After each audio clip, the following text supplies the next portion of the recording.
Hi! So today I'm going to be doing a tutorial on these floating or window resin cameo pieces. They're fairly simple to make, but I've had a lot of requests for a tutorial on these, so I thought I'd go ahead and show you anyway. So let's go ahead and get started. So the first step for making these pieces is to make these hollow cameos. In order to make these, all you have to do is take any cameo mold you have and only fill in the actual cameo or border within the mold. So if I were to fill this mold up all the way, there would be a cameo and then an indentation where a dome or a sticker could be placed later. However, by only filling the cameo up part way, it'll leave the place where the dome or the sticker would normally go hollow. You can make the cameo whatever color or glare combination you like. Here I'm just making a plain opaque black cameo. I'm also making one cameo where I poured only clear resin, and then after the resin got tacky, I added glitter on top. I'll be showing a couple other types of cameos later on when I show you how to actually fill in the cameo piece. So just be creative and make whatever style cameo you like. So after your resin is completely cured, you can pop it out and you should have a cute little window like the cameo I'm showing here. For this, it's really important that you wait until the resin is 100% cured. Because this piece is kind of thin, if you pop it out too early, it can cause the piece to crack. So just be very careful and make sure your resin is 100% cured before trying to pop it out. So these are the hollow cameos I'm going to be using in this tutorial in order to make the finished pieces. Some of the cameos don't come out perfectly when you initially pop them out. They might have some overspill, so you're just going to have to take an X-Acto knife and clean up the edges. Be very careful and take your time when doing this, and only cut away from yourself, as you can accidentally cut yourself pretty easily doing this. If you feel more comfortable, you can even use a file or sandpaper in order to clean up the edges. Just make sure that you have a nice clean border on the inside of your cameo, and that's all that really matters. Once you have a nice and clean outline on the inside of your cameo frame, you're ready to move on to the next step. And the magical material in this tutorial is packing tape. So all you have to do is take your cameo and place it face down onto the packing tape and press down so that it's completely secure, and remove any air bubbles. I recommend using a tool like a popsicle stick in order to smooth out any air bubbles that might be between the cameo and the packing tape. This creates a barrier so you can pour resin in the middle of the cameo and nothing will seep out.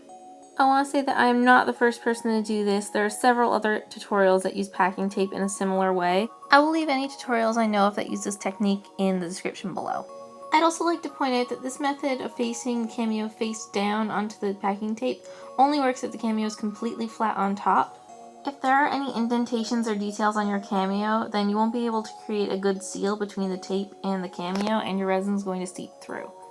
After the tape, you're ready to add the resin. I recommend doing this on a flat silicone surface. This way your cameo comes out with an even dome, and also if there's any leakage through the tape or overspill on top, it'll be much easier to clean up and your cameo won't have as much damage done to it.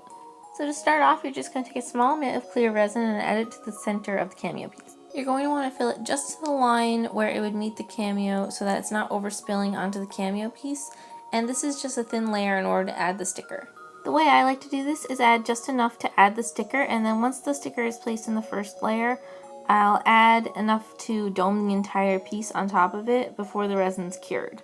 However, if this is your first time trying it out and you're worried about messing it up, you can just make the clear sticker layer like I'm doing here, wait for that to cure completely, and then add the doming layer afterwards. After you're finished adding the resin, you can take a lighter or a straw or a heat gun, whatever you prefer, and get rid of any air bubbles, and then you're ready to add your stickers. So you just have to carefully place your sticker in the resin and then make sure it's completely covered in the resin using a toothpick. You don't necessarily have to do this with the sticker facing downwards. You can also put packing tape on the back of the cameo and then insert the sticker facing upwards if you prefer. However, I prefer to do it this way as I find I don't get as many air bubbles in front of the sticker. However, if your cameo isn't completely flat on the front like mine is and you want to use a more detailed cameo, then adding tape to the back of the more detailed cameo and then adding the sticker face up would be a good way to adapt this tutorial for more detailed pieces. So after adding the sticker to your piece, you're just going to blow out the air bubbles, and what I like to do is just go right into doming the piece entirely while the resin is still wet. Again, you don't have to do it this way. You can wait until the sticker layer is completely cured before doing this. However, I don't really find it makes a difference for me, so I just do it all at once. This is optional, but after your piece is completely domed, you can also add some glitter to the back. This helps to fill in the space that is left clear and adds a little bit more detail to your cameo. This works well with both chunky and fine glitters, and all I do is add the glitter and then swirl it around with a toothpick to make sure it's evenly distributed. For the real Akuma piece, I also added some fine silver glitter and then mixed it in not completely so that it added a swirly galaxy effect. After this, you're just going to want to blow out any bubbles you might have gotten while adding the glitter, and then you'd have to cover it with a cup and wait 24 hours in order for the resin to completely cure. Once it's cured, you can go ahead and peel the packing tape slowly off of the resin piece.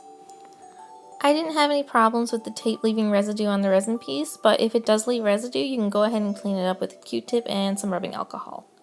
The packing tape will normally leave a wavy or streaky texture on your resin piece like this, but doming over it will completely fix this. On the Snow White piece, the resin did seep out a little bit, and I left mine as is, but I recommend cutting this off if you can, because once I domed it, it did leave a shadow, as you'll see later on.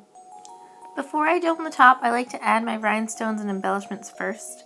You can also glue on the embellishments after you've completely domed your piece, but I prefer to do it beforehand. I've tried adding the rhinestones to the resin while it was tacky, but the rhinestones have a tendency to move around quite a bit, at least on the Cameo I'm using. So at least when you add them with glue, then you know they're not going to move around and cause you trouble afterwards. Once you're done, you can go ahead and dome the top of your piece. This is pretty straightforward, and you basically just dome it the way you would any other flat resin piece. The only difference is while doming around the rhinestones, I'd recommend using a toothpick to push the resin around them, just to prevent overspilling or getting any resin on top of the rhinestone. And once they're completely cured, you're all done. As you can see, I'm still working on getting all of the bubbles out of my pieces, but other than that, I think they turned out really cute. These are really fun and really easy to make, and you can really make these as simple or as detailed as you'd like. I hope you enjoyed the tutorial and that you try making some of these for yourself. If you have any questions, feel free to leave them below and I'd be happy to help you out. Again, thank you so much for watching, and don't forget to let me know what you think. Bye!